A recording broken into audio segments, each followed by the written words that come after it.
Les 5 meilleures astuces en papillon. Bienvenue dans cette vidéo. Pour maîtriser parfaitement la nage du papillon, tu devras absolument suivre ces 5 astuces. Vidéo excellente pour tous les niveaux car ces astuces vont te permettre d'apprendre plus facilement la nage du papillon ou de connaître les indispensables qui vont te permettre de peaufiner cette nage ou de la rendre plus professionnelle. Aussi, toutes ces astuces pourront t'aider à l'entraînement si par exemple tu es un compétiteur et que tu as envie de faire des meilleurs chronos sur tes séries de papes en compétition ou juste que tu as envie de mieux comprendre cette nage-là. Au programme, la maîtrise des ondulations et les secrets des ondules en pape. Deuxième partie, quel synchro bras-jambes tu dois avoir dans cette nage-là. Troisième partie, trajet des bras en papillon. Quatrième partie, respiration. Cinquième partie, un élément que tu dois absolument maîtriser, rester proche de la surface quand tu nages le papillon. La plupart des personnes pensent que le papillon est une nage super compliquée. D'ailleurs, marque-moi en commentaire si toi aussi tu penses que la nage du pape est super dure ou à l'inverse, est-ce que tu la trouves facile et c'est même pour toi une nage plutôt agréable. En tout cas, avec les étapes que je vais te donner, tout va devenir plus facile pour ta nage du pape. Alors pouce bleu pour montrer ton soutien à cette chaîne YouTube. Abonne-toi pour retrouver tous les prochains tutoriels. Tuto chaque lundi, mercredi et vendredi. T'as plus qu'à t'abonner pour recevoir toutes les vidéos. On commence la vidéo maintenant pour une nage du papillon parfaite. Les ondulations dans ta nage du papillon. Il faut savoir que ton ondulation doit au minimum partir du bassin. Ça, c'est si tu as un niveau de souplesse intermédiaire, voire faible. Il y a une grosse erreur à ne pas commettre, c'est initier ton ondulation par la flexion de tes genoux. C'est-à-dire, si tu plies les genoux pour effectuer une propulsion avec tes jambes en papillon, c'est mort. Tes jambes vont tomber, tu ne vas pas être efficace et il n'y aura pas de mouvement avec ton corps. Il n'y aura pas d'inertie, il n'y aura pas de fluidité, il n'y aura pas de flow. Donc, tu dois au minimum envoyer un coup de bassin vers le haut, vers le bas, vers le haut, vers le bas en papillon et le reste de tes jambes doivent suivre. Il peut exister une flexion des genoux en papillon à condition que ton ondulation soit initiée par le bassin au minimum. Maintenant, si tu veux chercher la perfection, le but du jeu, c'est d'avoir le haut du corps très stable et d'avoir ton ondulation qui part du sternum. Le sternum, c'est juste au-dessus du nombril. Donc là, on s'adresse à des compétiteurs, à des personnes qui ont un très haut niveau de souplesse, au niveau des hanches et au niveau de la mobilité du bassin. Quelques exercices intéressants pour travailler l'amplitude et le ressenti de tes ondulations. Un exercice à sec, ça peut être de faire du cerceau. Un exercice dans l'eau, ça peut être de prendre les palmes et de répéter des ondulations dans les 4 directions. Ondulation sur le ventre, ondulation sur le dos, ondulation de profil, à droite et à gauche. J'ai fait une vidéo sur les ondulations, tu peux la retrouver juste en haut sur la fiche.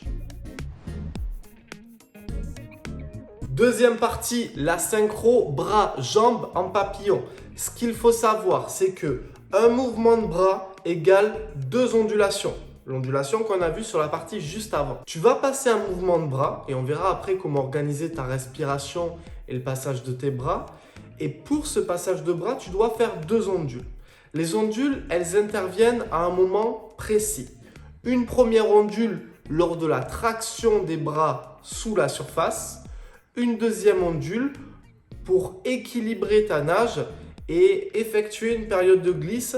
Cette deuxième ondule équilibratrice va apparaître au moment où tu vas poser les 2 bras devant. Donc pour résumer, une ondulation puissante qui accompagne la prise d'appui et une deuxième ondulation équilibratrice qui accompagne le fait de poser tes bras devant et d'entamer une période de glisse dans ta nage. Meilleur exercice, pape, un bras pour bosser ta synchro bras-jambes.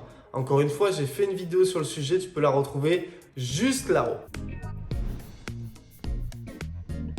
Troisième partie, le mouvement des bras en pape. On me demande souvent quel mouvement de bras faire sous la surface et il y a beaucoup de théories qui viennent. Elles peuvent être très bien ou pas. Première théorie, c'est le même mouvement qu'en crawl mais avec les deux bras. Oui, plus ou moins, ça peut y ressembler. La deuxième théorie, celle-là, je l'aime beaucoup parce que c'est quelque chose de très imagé.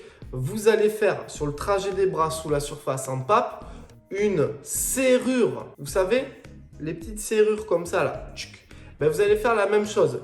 Vous allez dessiner une serrure qui commence en cercle sur l'extérieur et qui termine par dégager loin derrière avec une petite ouverture sur les côtés. Ça, c'est pour le trajet des bras sous la surface. Ce trajet doit être fort. Vous devez avoir des bons ressentis sous la surface. Vous devez avoir des bons ressentis d'appui, de force sous vos avant-bras et vous devez vraiment mettre de la pression sous la surface de l'eau.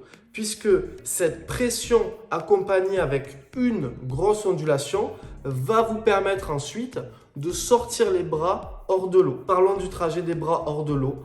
Vous devez avoir les bras tendus vers l'extérieur de manière exagérée, comme si vous vouliez toucher les deux lignes sur les côtés. Ensuite, dos de la main l'un vers l'autre, bras tendus, hop, vous allez envoyer vos deux bras le plus loin possible devant. Maintenant, la question qu'on attend tous, la respiration. Comment s'organiser par rapport à la respiration en papillon? Quatrième partie, let's go.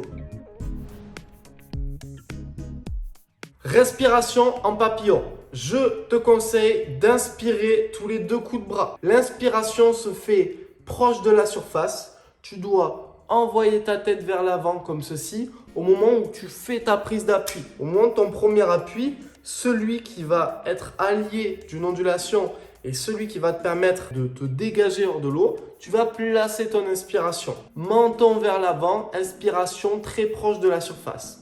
Une fois que tu as pris suffisamment d'air, tu vas rentrer la tête pour laisser tes bras passer librement. Parce que si tu rentres tes bras et ta tête ensuite, tu vas trop galérer au niveau musculaire pour avoir quelque chose de fluide et de relâché. Donc, quand tu inspires, inspire un coup de bras sur deux. Menton vers l'avant, très proche de la surface. Je rentre la tête avant d'avoir fini le trajet de mes bras hors de l'eau. Et on passe à la cinquième partie de cette vidéo. Cinquième partie de la vidéo, laisse un pouce bleu, abonne-toi à cette chaîne YouTube pour ne pas louper toutes les prochaines vidéos. Tu dois rester proche de la surface quand tu nages le papillon. Que ce soit avec ton inspiration ou ton trajet des bras hors de l'eau, que ce soit aussi lorsque tu vas poser tes mains loin devant, tu dois toujours avoir cette proximité de la surface et surfer en papillon près de la surface. Pour ça, ça va te demander d'avoir l'intention d'aller vers l'avant, de ne pas piquer et tu ne dois pas vouloir envoyer tes ondulations à partir du haut du corps, comme ça. Non, ça on ne veut pas. On a bien précisé que le haut du corps reste proche de la surface et que le travail de l'ondulation part au minimum du bassin, au mieux du sternum. Pour rester proche de la surface, tu dois avoir toujours cette intention de t'étirer vers l'avant. Je prépare une formation en ligne sur les 4 nages. Donc, c'est dans les tuyaux. Vous allez avoir toutes les astuces de rythme, les erreurs à ne pas faire dans chacune des nages, comment les apprendre, comment les peaufiner et comment nager vite en papillon, en dos, en brasse, en crawl.